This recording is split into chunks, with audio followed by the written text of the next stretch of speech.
Yeah. So I see some beginner wholesalers, they really tend to underestimate repairs. And again, that's totally fine. But I like to break it down like, hey, this is how much we have to pay for everything. Because then it makes sense. If I just throw out a number, repair is going to be 50K. Like, what? No way, 50K? How'd you get there? And then if you break it down like roof, flooring, kitchen, boom, 50K. You're listening to Flip Empire, the show committed to helping real estate entrepreneurs who want to build their empire without sacrificing their life. Your success and freedom starts now with your host, Alex Pardo. Absolutely. So how are you guys finding deals now? So about half come from wholesalers and about half I source on my own. I have like kind of a more unique strategy when it comes to like dealing with wholesalers. It's not combative, it's cooperative. And that's comes from my wholesaling background. So I know what it's like. I know how much effort it takes to like get a deal, negotiate with a seller, get it under contract. And then for a cash buyer to like beat you up over like $1,000 or $2,000, like that's not fun. And then they go out and make 40,000 on it, and they beat you up over 2,000. So I didn't like that. So I try to like build relationships with wholesalers, just try to make it as easy as possible on their side. Like, hey, this is what I got for ARV. This is what I got for repairs. This is what my offer is. Like just being truthfully transparent and sharing everything and just saying like, hey, this is where I'm at. Can you work with me? And just building a relationship that way. Got it. I like the fact that you said cooperative versus combative, because any wholesaler or rehabber that's listening right now or watching us can relate to that.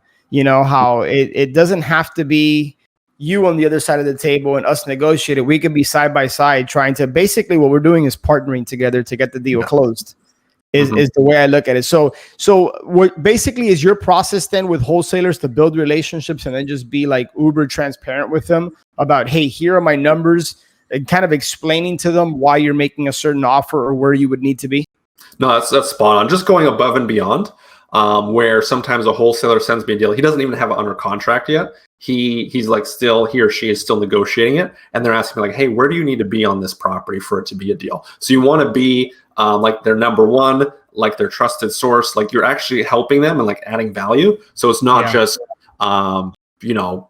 send me a deal when you have one. It's like, and then I've like broken into houses for people like they're like, hey, I can't get in the door. So like, Victor, if you're not watching this and you're listening to this on the podcast, Victor just used air quotes when he said broken into houses. So just for the benefit of people listening, right? He didn't really, He got into houses, on behalf of the wholesaler, right? But dude, this is really important that we're talking about this, because I want wholesalers and rehabbers to hear me loud and clear. If you're a rehabber, one of the things I always appreciated when I ran the wholesaling operation, and I know my disposition manager appreciated this too, is two things from rehabbers.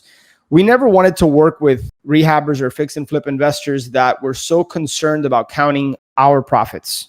Right? Because you said sometimes they don't realize or know or care to know how much time, effort, and energy and money it takes to source these leads and to comb through the non-qualified leads and everything that goes involved in getting a deal. And we always appreciated rehabbers and fix and flip investors that said, hey man, I don't care how much you make.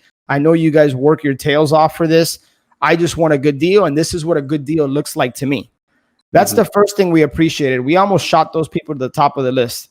The second thing we appreciated is when we knew we could trust them. So the fact that you just said, hey, wholesalers will come to me without having it under contract and say, hey, where do you need to be? That tells me that they trust you. And that's insanely valuable. So as a rehabber listening to this, think about how you can build that trust, that have the open lines of communication. Your goal should be that wholesalers tell you, hey, I don't have this under contract, but I trust you. Tell me where you need to be, because that really helps the wholesaler. Oh, no. Yeah, I love it. And you really pulled out the golden nuggets on those. Spot on. That's what I've been seeing too. And then also like I try to provide a deep breakdown. Like, this is how I got ARV. Here are my comps. If you have better comps, happy to look at them. Like I can use those comps. So like really getting that transparent, that granular. Also, if I have a repair budget, I don't say like, hey, repair is 50K. I say kitchen is this much, flooring is this much, paint is this much. There seems to be a gap, especially with wholesalers and their knowledge, and that's totally fine. That's not their forte. That's not what they focus on. Like, how do you estimate repairs?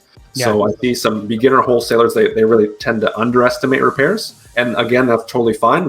This is a business and we're all learning, and that's totally fine. But I like to break it down like, hey, this is how much we have to pay for everything. Because then it makes sense. If I just throw out a number, repair is going to be 50K. Like, what? No way, 50K? How'd you get there? And then if you break it down like roof, flooring, kitchen, boom, 50K. One last thing before you go. If you have been listening to the show for a while and or you have been getting value from the show, I would be 100% honored if you would share this show with a friend, or maybe share it with somebody that you think could benefit from this. It's my mission, it's my cause, it's my purpose through Flip Empire to impact and touch people's lives, to help people and in their businesses. So it would be an honor if you would be willing to share this episode. And one last thing, make sure that you're subscribed so that you get notified every Monday and Thursday when shows get released. I look forward to connecting with you on the next one. Until then, have a great day.